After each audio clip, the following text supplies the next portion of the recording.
Assalamu alaikum. I'm Nicole, Managing Editor of Western New York Muslims. Welcome to Olive Branch. Today we have Faizan Haq, professor at UB and Buff State, as our guest host. Today is a very special event. Today we have the Prime Minister of Somalia, Abdweli Mohamed Ali, and his wife, Sister Hodan Isse. Welcome. Thank you for joining us. Thank you for having me. Thank you for joining, Prime Minister. You are such a busy person, and it was so nice of you to spare some time. But it was important because we wanted the community of Western New York to know who you are and who your wife is, and at the same time that what can be done about Somalia, because a lot of people don't know what is happening in Somalia. But before we go there, I'll let Nicole ask you some questions about how this whole thing started, how you became Prime Minister of Somalia. Yep. So a lot of community members are probably wondering how someone, in Buffalo can go to Somalia and become Prime Minister. What circumstances happened, and what decisions did you make to go? Sure. Thank you, Nicole. Thank you, Faisal, for having us. It's a pleasure to be Buffalo. Is an area. It's a pleasure to be with friends and come back to my home. This started, I had a sabbatical leave from Niagara University, and a good friend of mine, Abdweli Mohamed, was appointed at the time as the Prime Minister of Somalia. Okay. And he asked me to join his government back in October last year. So since I had a sabbatical leave, and as I always say, to whom much is given, much is expected from. So I decided to go back to Somalia to serve, and then this past June, when Mohammed left, I became the Prime Minister of Somalia. So it doesn't took much decision. It doesn't take much time to decide to go back to Somalia. That's where my family is. That's where our where I grew up, where my mother and my relatives and everybody is there. So so I have to contribute to where I came from. So I have to give it back, and it was an easy decision for me to do so. Okay. And Sister Hodan, when your husband came to you, what were your thoughts? What were you thinking when you thought about your husband going over and helping rule and guide Somalia? Well, it was an opportunity to serve a country we love so much. There were so many problems, and given the fact that he was one of the most educated, not only educated, but he was concerned. He used to spend most of his summers going back, writing articles about it, trying to, create awareness about the situation, both here and back home. I guess it was just, to me, it was an opportunity that knocked the door. At least we're not just going to be sipping our teas here and enjoying our hamburgers, but just to see if there is a chance to make things better. So I thought that was a good thing to do. A noble thing to do. So before you assumed the role as Prime Minister, how long had it been since you've been in Somalia, or was that something since you've been living in Buffalo, you've been going back and forth often?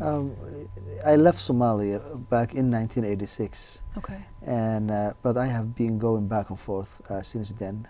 I went back the first time after a long time in. So truly keeping connected yes, and yes, aware in 2000, of what's going on. Yes, in and Somalia. even I was consulting intermittently with agencies that were involved in Somalia, like United Nations Development Program, like the World Bank, like so. And even in 2005, 2006, I was one of the experts asked to write a program called RDP, Reconstruction and Development Plan, for the country. And I was the head of the macroeconomic cluster that have done this program for Somalia. So I was engaged and involved always with the issues in Somalia. Okay, so is it easier transition to Somalia then because of your strong involvement over the years through your economic development plan and so forth? Sure, I was not someone who was just, like any other Somali American who just stayed and have no connection with Somalia. But I had always, I was interested in Somalia. I was interested in Somalia was going through a difficult time for the last 20 years, so it's an incumbent upon everybody. You know, I always thought that it's a generational responsibility. It's my responsibility to do something about it. So it's a duty call. It was not something that you have to decide. Difficult to decide. After assuming the position as Prime Minister, how do you think Somalians have received you? Have they been, understanding that you're from Buffalo and just coming back to Somalia to rule, or how has that been? Actually, it was really they welcomed me really, and I had probably the highest confidence vote ever. That's great. For a Prime Minister in Somalia. They received me very well. And before I became Prime Minister, I was Deputy Prime Minister and Minister of Planning and International Cooperation. So they already knew me, the work I was doing in Somalia. So it was not difficult for some of them, for the Parliament to approve me, to approve my cabinet. Both my cabinet and my appointment was approved at the highest. I got the highest approval rate ever from any Prime Minister. So it was a good opportunity for me to serve, and I got a good reception from Somalis all over. And Sister Hodan, do you tell us that when you visited Somalia as the First Lady of Somalia and as the wife of the Prime Minister, what were your feelings? What kind of reception you received, and what was happening in Somalia when you went there? Well, it's probably a blessing in disguise. On one hand, you have this title. It's not like a typical First Lady. It's a lot. It comes with a lot of responsibility. A country we love so dear and have been going through trauma. The children, women, elderly. I mean, all kinds of problems, poverty, lack of governance. So it's a huge burden on me. In fact, I had a lot of full responsibility, full-time job, being a mom, and now I have to think about this opportunity that I have, how I can improve and empower at least the youth and women and anything related to economics. So it's a lot of work, but it's a work that you get so much pleasure if you even accomplish like a small thing. So I think I welcome it, and I will do the best I can to see if I can change anything to make things better. Well, thank you so much for sharing that with us.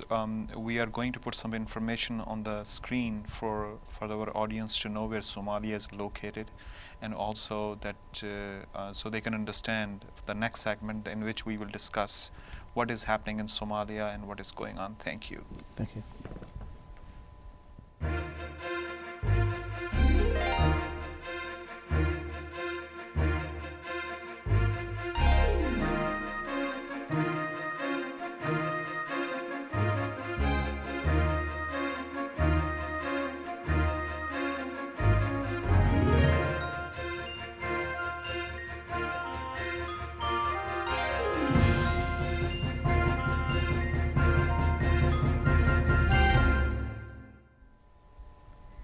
So I hope those maps were helpful in case we're not aware of where Somalia is, located up in the eastern horn of Africa.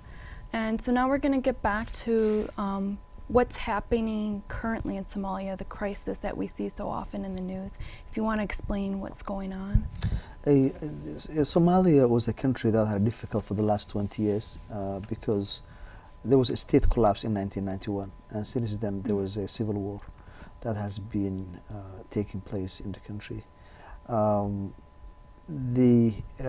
Now that civil war is a little bit more stabilized, so we don't have we have still security challenges. Still, we have problems with extremist groups wreaking havoc in southern part of the country. But the most difficult challenge that we are facing today is a famine and a drought, considered as the worst for the last 60 years. Wow. This is a man-made actual drought for two reasons. Number one, there was an environmental destruction that has taken place in the country for the last 20 years. Somalia is a desert country. Somalia is a semi-arid country, but at the same time it's a country that exports charcoal to the outside world. So we destroyed the environment, and that is why I say it's a man-made. and secondly, the drought changed into famine because of the instability in the country. Right. So you're saying that basically the supply lines are disturbed, so the food and the supplies cannot be delivered in remote areas, and this is how drought change into famine. Absolutely. So your government, what concrete steps your government is taking to overcome such obstacles? Actually, we did a lot. The first time that we knew that the famine was coming, because this famine, the drought was coming, because it's predicted. It's predicted. It's a cyclical drought. It comes every 2 years. Okay. But this one, it changed into a famine. We used to have droughts, but then changing it to a drought from a drought to a famine was the problem, and the reason being because the some of the southern part of the country is controlled by extremist group called Al-Shabaab, and they're affiliated with Al-Qaeda, and they denied food aid to reach those who need it the most, and the waters affected were under the control of that group, Al-Shabaab. So that's why it changed from a drought to a famine. So you're saying if Al-Shabaab wasn't interfering, that there's enough food to feed the tummies of all those? There was not really always enough food. There was not so there enough food, but the famine will have been could have been mitigated. So it became much worse than it could have been because of the instability, because of this group denying access food aid to reach people affected mostly by the famine. Sister Hodan, you have been there recently and you saw this firsthand, what was happening. What are your feelings about what you felt over there and what you saw, the devastation of people? And if you can please share that with the audience, and we are going to have on your screen you will see that there's a number to call for help if you want to help, and there's a website of the organization who are helping Somalia. So if you would like to contribute, you're more than welcome to contact them. So I would like to hear from Sister Hodan, and I believe you have some pictures also from when you were there in Somalia. Yeah, truly there is two different pictures when you look at the TV compared to when you really actually visit the refugee camps and see the devastation that you see in the faces of mostly women and children who lost not only, I can't even, actually most of the food, some of them you'll think they need, they can't even take the food. It's just they need more kind of where they can take fluids or something like that. So it's very devastating to see the camps. It's very disturbing for any human beings to even look at them. So to me it was truly humbling, but also I had to think about ways of helping. It's not going to be something that will be it's not going to resolve itself soon, because what we need to do is, even if you have 200 refugee camps, these are just short-term fixes. We have to find ways of creating livelihood of those people who've been displaced. Even if you give them food and oil and a little money, they need to go back to where they come from, and you can't just send them back. They have to have, or we can turn this community. So it was really devastating to see not only the short-term problems where you see a lot of starvation, sickness, some people they might not even recover from it, but also the plight that you can see in the near future will remain unless some drastic measures, not only from Somali government, can you explain, but from the whole world community to help. Can you explain further some of the other issues that those in refugee camps face besides just the famine, the starvation? Well, to start with, you have the government, the transitional federal government, that does not have a lot of resources. As the name says, it's a transitional federal government, and it's really does not have all the institutions absolutely necessary to help these people. There is no welfare. You compare it to the US or even some of the developing countries, you can't even find any comparisons. So on the top of that, you have people who are refugee camps. They're given whatever they can give. Like they have little huts, and if it rains, they're all taken by that rain, and you have some, you know. So this is a massive, massive problem. And if we can look at the numbers, how many Somalians have this affected?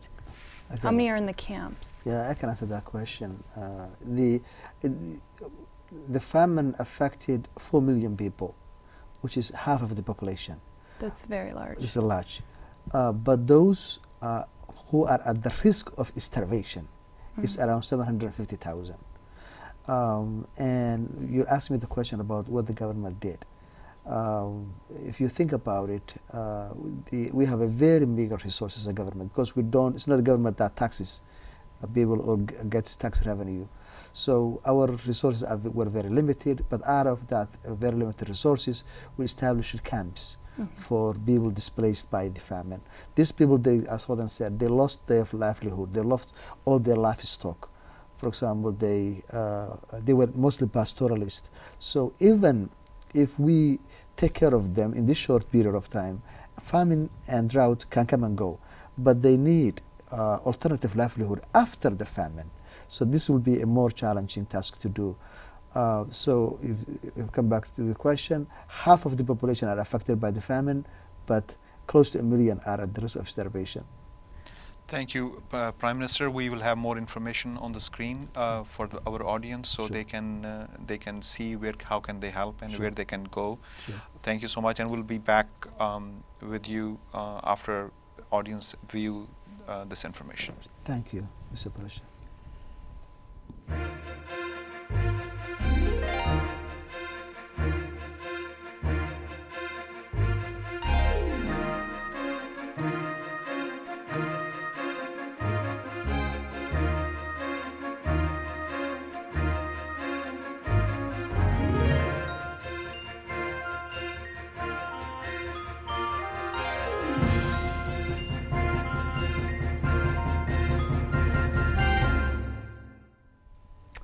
I'm sure that information was very helpful for you. We're going to get back to a few more questions that viewers may have to ask. What do you see as the future for Somalia in 5 years? Really, I'm very hopeful about the future of Somalia because it's been too long. 20 years is long enough for people to suffer lawlessness and instability. So as they always say, I always say, Somalis are now sick and tired of being sick and tired of being in this situation. So I think Somalia now is at a crossroads, and they go into a new phase, a new direction. And I'm hopeful that 5 years from now, Somalia will be different. Somalia will be more stable, and Somalia will have institutions and an institutional framework that will help the country move forward and take Somalia to the next level. And you hope to definitely see that this crisis is resolved? Absolutely, I'm very confident. And actually, we appeal as leaders, me and the President, we appeal to the international community to help. And the response was extremely positive. And especially, the U.S. government was the first one who really responded with a lot of food aid. And then a lot of Muslim countries, like, you know, the Prime Minister of Turkey visited Somalia with his family. The President of Djibouti came, and a lot of other countries responded positively. So although we don't have still enough food aid and enough support that can really solve the problem quickly, but the response that we were getting from the international community was extremely positive and quick. There has been a lot of effort by the community locally also to help. Sure. But if the people who are getting this information on the screen to help Somalia, I believe Red Crescent and Red Cross both are very heavily engaged in Somalia. Sure. So are there any problems for people who donate money, or they want to donate or help Somalia? Are there any U.S. sanctions in place? Is there any problem in that? No, there's no real sanction. There was something called OFAC, and that sanction was imposed on food aid or money going to extremist groups like Al-Shabaab. So there was some concern about, for example, the money transfer systems were used by Al-Shabaab to channel funds from the diaspora. to their operations in Somalia, but there's no, there's no sanction that we have to worry about in terms of contributing to Red Crescent Society, contributing to ICRC, International Community of the Red Cross, contributing, for example, to local and international NGOs working in Somalia. There's no issue. So those are the safe channels to transfer absolutely. The safe channels is to contribute to international and national NGOs, and there are a lot of them involved in Somalia, particularly ICRC and Red Crescent societies. Another question that I will have, and I know that in international news, one of the reasons Somalia gets into news is the Somalian pirates. Yes. Who are the Somalian pirates? And of course, there's not such a romanticism attached to them as Pirates of the Caribbean, the famous movie. Yeah. But who are these people, and what is your government doing about them? Absolutely, that's a very good question, Faisan. The piracy is a huge problem in Somalia, and the root cause of the piracy is two. One is lawlessness. One is a country becomes the rule of the law cannot be enforced, then people will be emboldened and engaged to act illegally. And the other cause of the problem is the poverty. So poverty and lawlessness are the core root causes of piracy. So these kids is unemployed youth who have nothing to lose, and they are taking their chances to the high seas. And a lot of them actually lost their lives. A lot of them are still missing. That's the problem. And it affected everybody. It affected the insurance of delivering food aid to Somalia.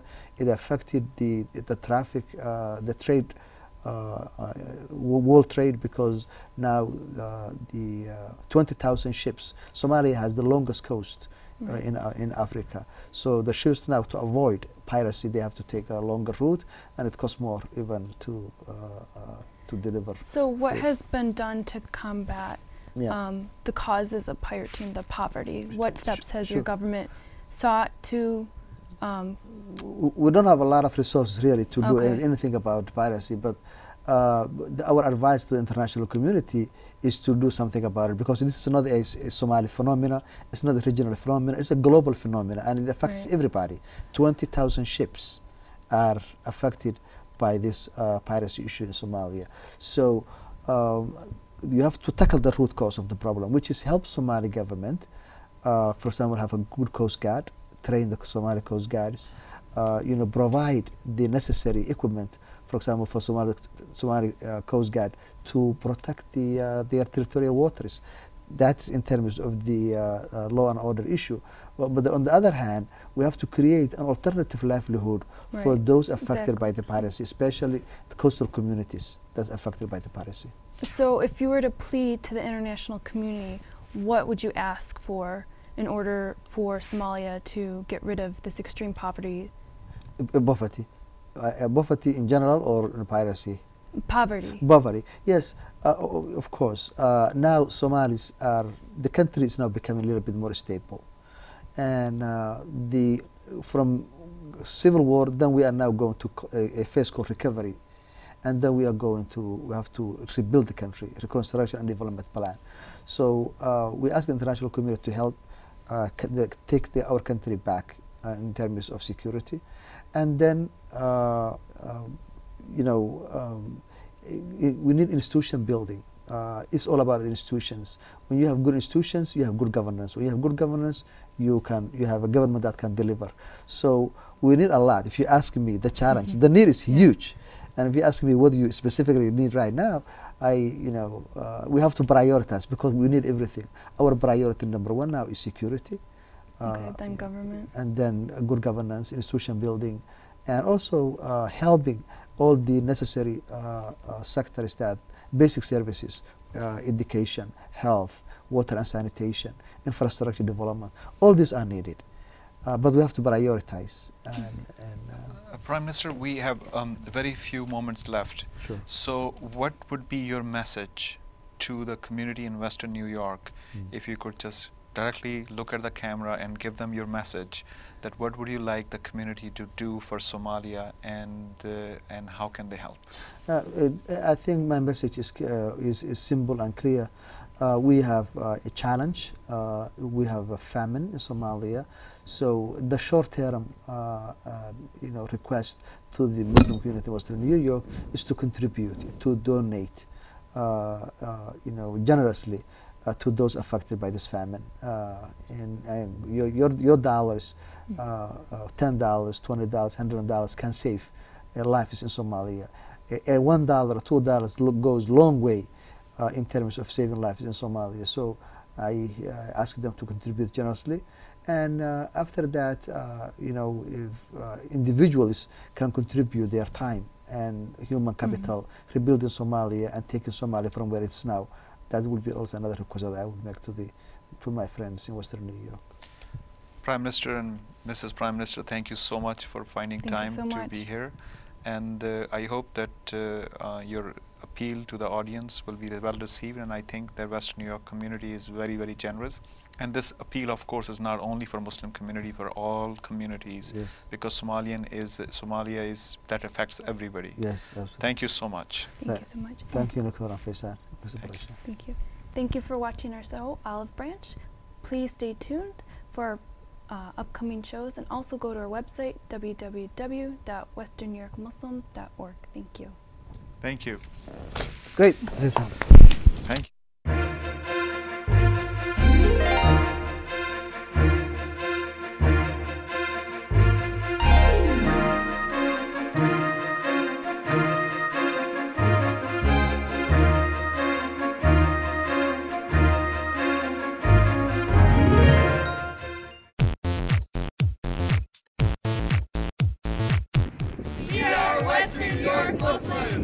We use westernnewyorkmuslims.org to be connected. For reviews on the latest restaurants and movies. To use Western New York Muslims Classified to sell my old school books, DVDs, and old clothes. To have a place to expose those who are intolerant of Islam and to commend those who portray it correctly. To increase my deen or faith. To learn more about the Prophet Muhammad, peace and blessings be upon him. To find great information on Islamic scholarship funds. To have open dialogue with Muslims and non-Muslims in the community. For the prayer time. To ask an imam important questions about my faith. To learn about Islam. To be updated on births, deaths, and marriages in the community. To find great support groups that guide me as a new convert to Islam. To be informed about the latest upcoming events in the community. To find great local halal restaurants and food markets. For helpful information for new residents of Western New York. And to express yourself creatively with blogs, articles, pictures, any sort of multimedia you want. If you wish to become a user to get connected to the community, please register at www.wnYmuslims.org. Connecting communities through diversity, awareness, and service. We hope this website is useful and encourages the community to stay together.